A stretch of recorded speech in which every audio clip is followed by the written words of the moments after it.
Chapter 8, This Thing of Yours. Disclaimer, I own nothing. This thing of yours. Ever want to forget something so bad you don't care about the results? Harry sighed. I was thinking and I wanted to stop. In hindsight there were better ways to do that, but I don't suppose that matters now. No, I don't suppose it does. Schmidt nodded. Thank you, Mr. Black. No problem. Harry tried opening his eyes and immediately regretted it, as it felt like two hot irons were being thrust through his eye sockets into his skull. I'll take a look at the book in a few minutes and give you my answer after that. All I ask is that you consider it, Schmidt replied, closing the door. How do I get myself into these situations? Harry asked himself as he finally managed to sit up. Might as well start. The first thing a wizard must learn if he is to become skilled at checking, removing, and emplacing wards is how to activate their mage sight. First one must imagine magic gathering in the center of their body, then one must, for lack of a better term, push the magic up through their body and into their eyes.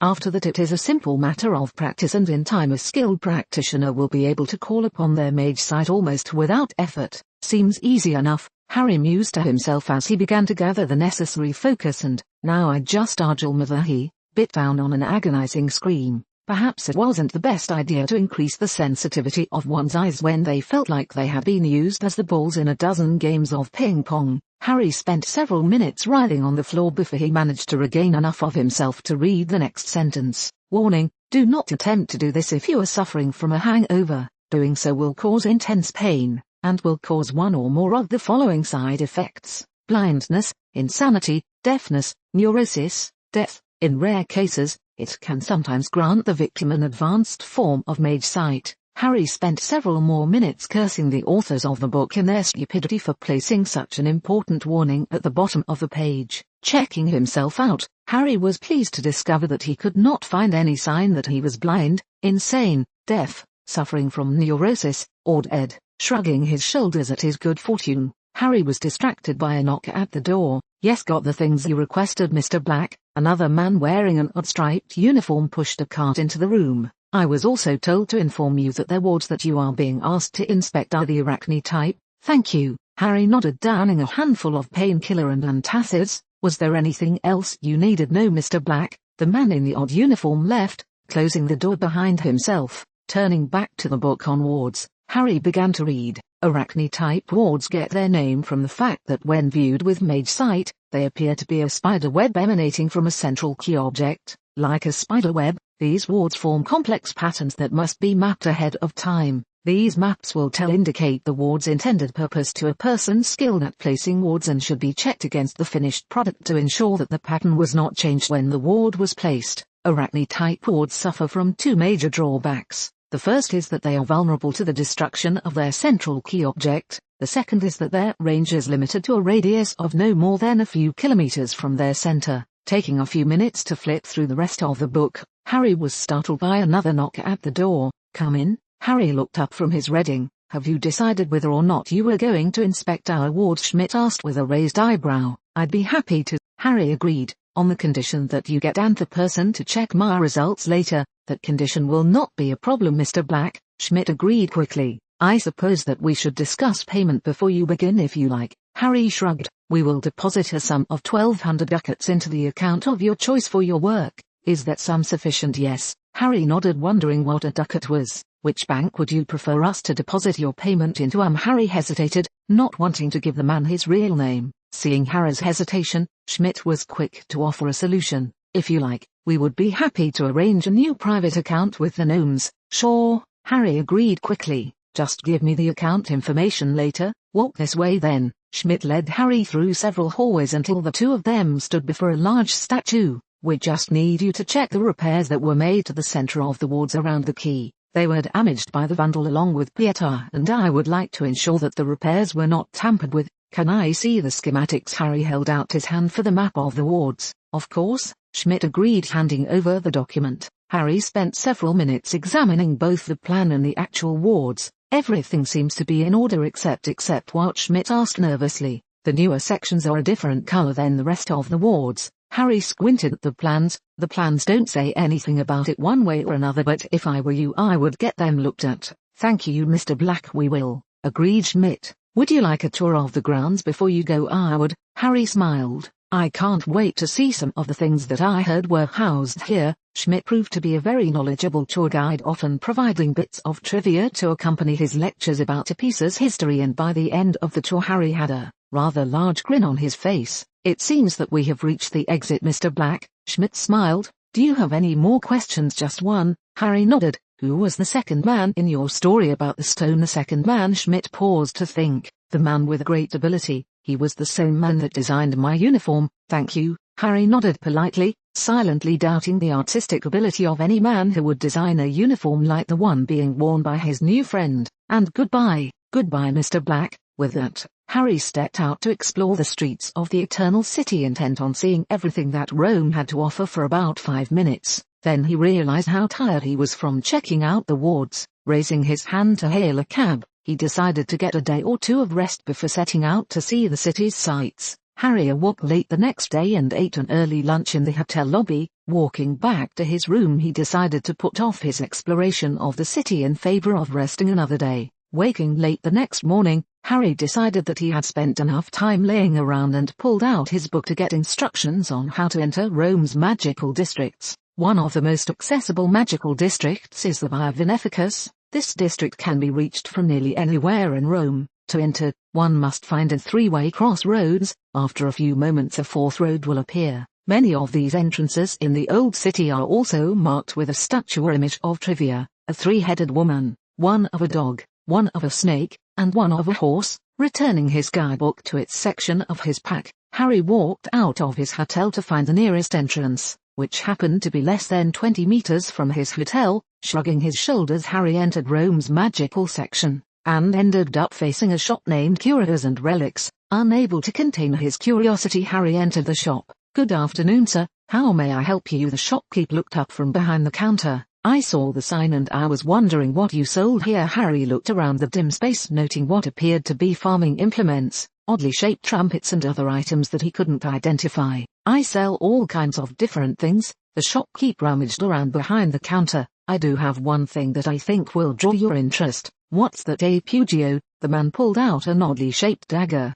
It's an interesting little item that I picked up some time ago. It carries charms to remain ever sharp, ever new, and to remain unnoticed so long as it sits on your hip. I believe it would be a good thing for you to buy. How much? Harry asked, eyeing the odd-looking dagger. I paid about 50 sesterces for it, so I suppose I could sell it to you for say 2 aureus. Deal? Harry nodded, handing over a few golden coins. Have a nice day. You as well, sir. The shopkeeper nodded back. Walking out of the store, Harry spent several minutes walking through the marketplace until an odd conversation drew his attention. Did you hear about the British minister? A fishmonger commented to one of his customers. Says he's gonna explain why his government hasn't done anything about that Dark Lord. Wants to drop a few excuses as to why they shouldn't throw him out. I doubt he has anything to say, but it might be interesting to hear it, the customer replied. It's too bad I don't have time to go home and turn on the wireless. You don't have to go home. The fishmonger waved off his customer's objections. Just go into one of the bars around here.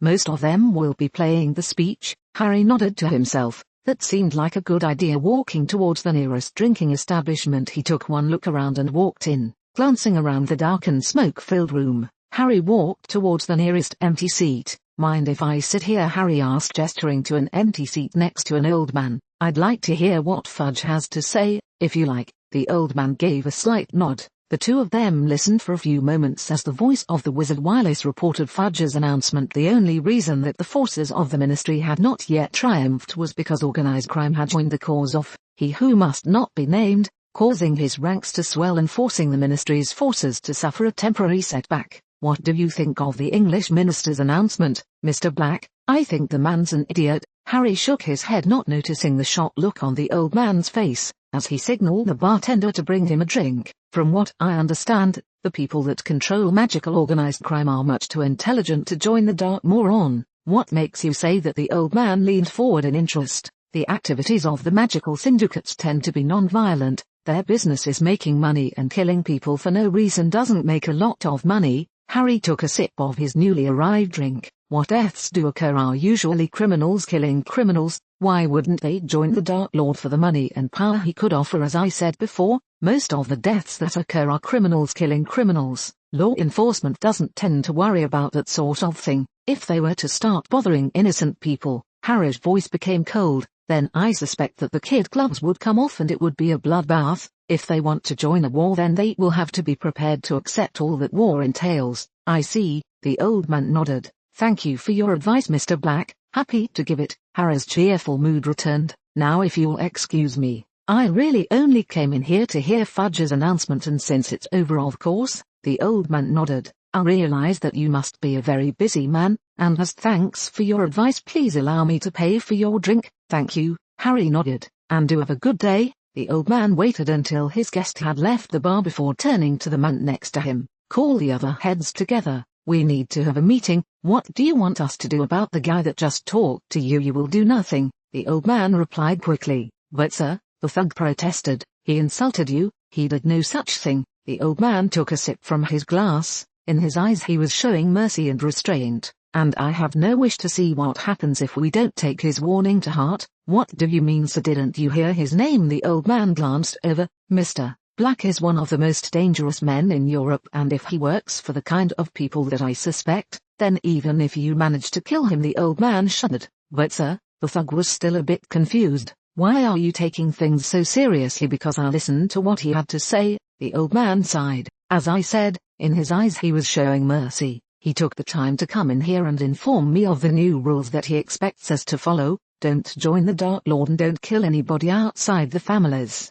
He calmly told us what would happen if we did not follow his rules. He could have just wiped us out and started over with whoever took our place. He's really that powerful, sir. The thug was beginning to feel sick as he considered the fact that he had volunteered to go after Mr. Black, to teach him a lesson. He walked into this bar, sat next to me, and told me how things were going to be. The old man grinned. Nobody would do something like that unless they had the power to back it up. Outside, several members of the team assigned to watch one of the most powerful men in Italy's underworld were frozen in shock. Tony, you and Agatha follow Black. Antonio, you go report this. The team leader licked his lips. I'll watch the bar. Pandemonium erupted at the headquarters of the Praetorian Guard when a wide-eyed officer arrived and immediately ran to their superior's office. Sir, Antonio banged on the door to the Prefectus Praetorio. Sir, you have to hear this. Come in. A stern grey-haired man with a military bearing opened the door. And this had better be good, sir. Mr.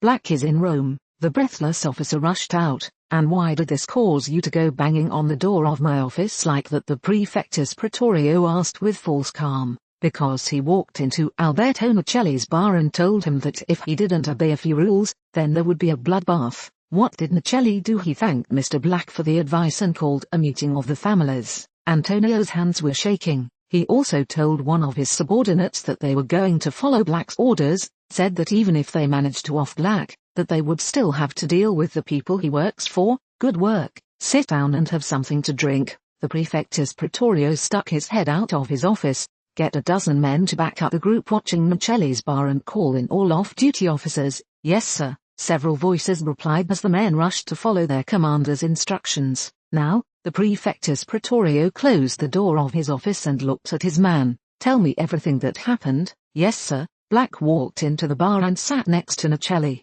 They listened to Fudge's speech for a little while, and Black said that Fudge was an idiot. When it got to the part where Fudge said that the Mafia had joined up with the Dark Lord, the man paused to catch his breath. Black said that if that happened then there would be a bloodbath, said that so long as the Mafia focused on making money and confined its killings to other members of the families, then he would leave them alone. How did Nicelli react? He thanked Black and paid for his drink. Antonio shook his head. One of his men wanted to go after Black, but Nicelli stopped him, said that Black was trying to show mercy by laying down the rules and that he could have just killed them all as an object lesson to the next group. Good work.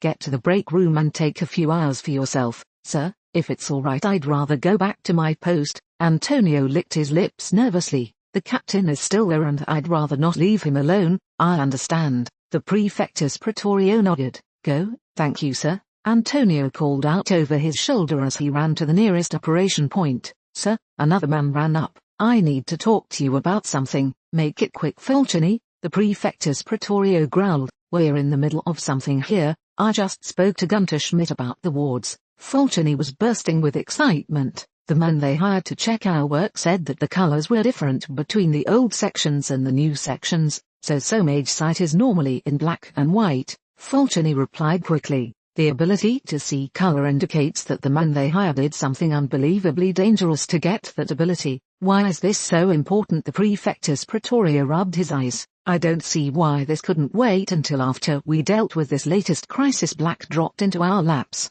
Because, Fulchini smiled, the name of the man they hired was Mr. Black. Tell me everything. They met with Black and he told them that he didn't know much about wards, so they pulled one of the books out of the archives and gave it to him to brush up. Could be that he just wanted to get a peek at that book, the Prefectus Praetorio mused to himself, or it could be that by his standards he doesn't know much. Continue. He spent a few hours flipping through the book, and a few more checking the wards. Fulchini checked his notes, then Schmidt took him on a tour of the grounds. Black left after that. When was this? 3 days ago. So we've had Black wandering around my city doing God knows what for 2 days. The Prefectus Praetorio forced himself to calm. See if you can find out what he did. Check the files to see if anything strange happened and report to me when I get back. Thanks go to Chaos Babe for the opening line of this chapter. Thanks go to Finbar for giving me the idea for how the wards worked.